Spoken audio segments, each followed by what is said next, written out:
ಅವರೆಲ್ಲ ಮೈ ಬಗ್ಗಿಸಿ ದುಡಿಯೋದನ್ನ ಬಿಟ್ಟು ಕಂಡೋರ್ ದುಡ್ಡಿಗೆ ಕನ್ನ ಹಾಕೋ ಕೆಲಸ ಮಾಡ್ತಿದ್ರು.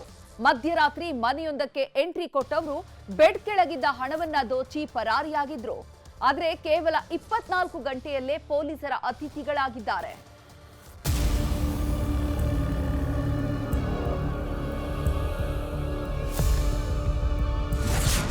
ರಾತ್ರೋರಾತ್ರಿ ಮನೆಗೆ ನುಗ್ಗಿ 25 ಲಕ್ಷ ದರೋಡೆ, ಕಂತೆ ಕಂತೆ ಹಣ ಎಗರಿಸಿದ ಗ್ಯಾಂಗ್ ಅಂದರ್.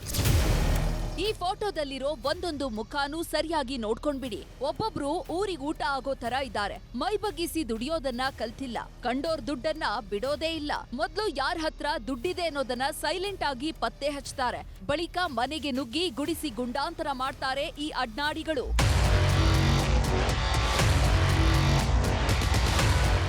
ಇದು ರಾಮ್ ಪ್ರಸಾದ್ ಅನ್ನೋರಿಗೆ ಸೇರಿದ ಮನೆ. ಜೆಸಿ ರಸ್ತೆಯ ಡಿಕೆ ಆಟೋ ಮೊಬೈಲ್ಸ್ ಅಂಗಡಿಯಲ್ಲಿ ರಾಮ್ ಪ್ರಸಾದ್ ಕೆಲಸ ಮಾಡ್ತಿರ್ತಾರೆ.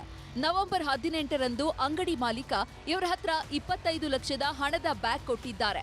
15 ಲಕ್ಷ ಬ್ಯಾಂಕ್ಗೆ ಕಟ್ಟಿ 10 ಲಕ್ಷ ಪರಿಚಿತರು ಬಂದು ತೆಗೆದುಕೊಂಡು ಹೋಗ್ತಾರೆ ಅಂತ ಹೇಳಿದ್ದಾರೆ. ಓನರ್ ಕೊಟ್ಟ 25 ಲಕ್ಷ ಹಣವನ್ನ ಮನೆಗೆ ತಂದ ರಾಮ್ ಪ್ರಸಾದ್ ಬೆಡ್ ಕೆಳಗೆ ಮುಚ್ಚಿಟ್ಟಿದ್ದಾರೆ. ಆದ್ರೆ ರಾಮ್ ಪ್ರಸಾದ್ ಬಳಿ ಹಣ ಇದ್ದಿದ್ದು ಈ ಗ್ಯಾಂಗ್ ಅದ್ಹೇಗೆ ಪತ್ತೆ ಹಚ್ಚಿದ್ರೋ ಗೊತ್ತಿಲ್ಲ. ಆ ಹಣದ ಬ್ಯಾಗ್ ಅನ್ನ ಎಗರಿಸಲೇಬೇಕು ಅಂತ ಅದಾಗ್ಲೇ ಡೆಡ್ಲಿ ಸ್ಕೆಚ್ ಹಾಕಿದ್ರು. ನವೆಂಬರ್ 19ರಂದು ರಾತ್ರಿ 2 ಗಂಟೆಗೆ ಮನೆಗೆ ಎಂಟ್ರಿ ಕೊಟ್ಟು ಬಾಗಿಲು ಬಡಿದಿದ್ದಾರೆ. ಡೋರ್ ಓಪನ್ ಮಾಡ್ತಿದ್ದಂತೆ ಏಕಾಏಕಿ ಒಳಗೆ ನುಗ್ಗಿದ್ದಾರೆ. ಮನೆಯಲ್ಲಿದ್ದವರ ಕುತ್ತಿಗೆಗೆ ಚಾಕು ಹಿಡಿದು ಬೆಡ್ ಕೆಳಗೆ ಇಟ್ಟಿದ್ದ 25 ಲಕ್ಷ ರೂಪಾಯಿ ಜೊತೆಗೆ 3 ಮೊಬೈಲ್ ಅನ್ನ ದೋಚಿ ಎಸ್ಕೇಪ್ ಆಗಿದ್ರು. ಯಾರು 15 ಲಕ್ಷ ರೂಪಾಯಿ ಈ ಅಂಗಡಿ ಓನರ್ ಇದ್ದಾನೆ ಆತನಿಗೆ ತಂದು ಕೊಟ್ಟಿರ್ತಾರೆ. ಅವರು ಅದರಲ್ಲಿ ಯಾರೋ ಒಬ್ಬರು ಈ ಒಬ್ಬ ಸೈಯದ್ ಪಾಷಾ ಅಂತ ಹೇಳಿ ಈ ಆರೋಪಿ, ಮೇನ್ ಆರೋಪಿ ಮತ್ತು ಉಮರ್ ಅಂತ ಹೇಳಿ ಅವ್ರಿಗೆ ಮಾಹಿತಿಯನ್ನು ಕೊಟ್ಟಿರ್ತಕ್ಕಂಥ ಒಂದು ನಿಟ್ಟಿನಲ್ಲಿ ಇವರುಗಳು ಬಂದು ದುಡ್ಡನ್ನು ದೋಚ್ಕೊಂಡು ಹೋಗ್ತಕ್ಕಂಥದ್ದನ್ನು ಈ ಒಂದು ಕೃತ್ಯವನ್ನು ಎಸಗಿರ್ತಾರೆ.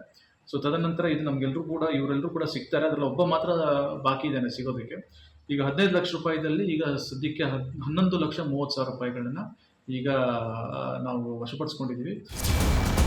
ಈ ಸಂಬಂಧ ರಾಮ್ ಪ್ರಸಾದ್ ಮಾರನೇ ದಿನವೇ ದೂರು ನೀಡಿದ್ರು. ಪ್ರಕರಣ ದಾಖಲಿಸಿಕೊಂಡ ಕಲಾಸಿಪಾಳ್ಯ ಪೊಲೀಸರು ಉಮರ್ ಅಹಮದ್, ಶಹಾಜದ್ ಪಾಷಾ, ಮೊಹಮ್ಮದ್ ಮುಹೀಜ್, ಯಾಸಿನ್, ಶೋಯಬ್ನನ್ನ ಅರೆಸ್ಟ್ ಮಾಡಿದ್ದಾರೆ. ಬಂಧಿತರಿಂದ 11,30,000 ಹಣ ಜೊತೆಗೆ 7 ಮೊಬೈಲ್ ಫೋನ್, ಕೃತ್ಯಕ್ಕೆ ಬಳಸಿದ ಕಾರು ಹಾಗೂ 1 ಬೈಕ್ ಅನ್ನ ವಶಕ್ಕೆ ಪಡೆದಿದ್ದಾರೆ. ಈ ಗ್ಯಾಂಗ್ ಮತ್ಯಾವ ಕೃತ್ಯದಲ್ಲಿ ಭಾಗಿಯಾಗಿತ್ತು ಅನ್ನೋದ್ರ ಬಗ್ಗೆ ಪೊಲೀಸರು ತನಿಖೆ ಮುಂದುವರೆಸಿದ್ದಾರೆ. Muniraju, crime bureau, news 18 Bengaluru. News 18 ಕನ್ನಡದ ವತಿಯಿಂದ ಅತಿ ದೊಡ್ಡ ಫರ್ನಿಚರ್ ಅಂಡ್ ಹೋಮ್ ಇಂಟೀರಿಯರ್ ಎಕ್ಸ್ಪೋವನ್ನ ಆಯೋಜನೆ ಮಾಡಲಾಗಿದೆ. ನಾಳೆಯಿಂದ ಡಿಸೆಂಬರ್ 2ರವರೆಗೆ ಫರ್ನಿಚರ್ ಎಕ್ಸ್ಪೋ ಇರಲಿದೆ.